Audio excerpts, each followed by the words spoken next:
before we get into the book, and we will, how would you describe yourself politically? Well, thanks for having me, Mark. It's great to be with you. You know, I would say that I'm a conservative. I mean, that's the easiest description. I'm a constitutional lawyer by background.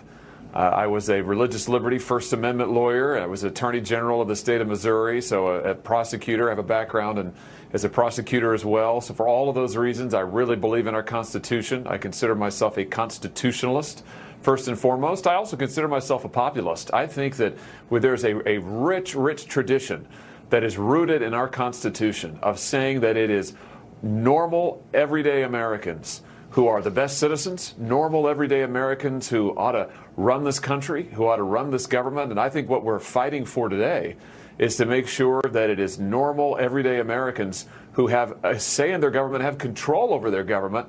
And that's a lot of what we're seeing with big tech. Big tech wants to run this country, and we can't let them.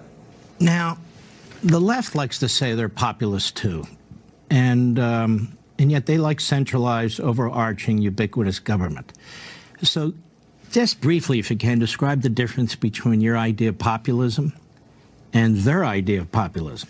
Well, you put it well. You know, the left's idea of populism is to claim to speak in favor of the people, but in fact to centralize power in the government and in big business that they can control and ally with. And this is one of the interesting features of our era. We see these woke corporations, these mega corporations that are now increasingly allied with the left, and they want to project themselves into politics, and they want to project their power into politics, and the left is great with that. They love centralized power, whether it's centralized in the economy or centralized in government.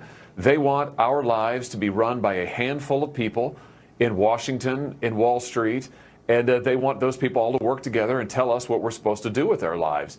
And I think that as conservatives and conservative populists, we say, no, no, no. You know, who knows best about their own lives? The American people do. Who knows best about how to raise kids? Families do.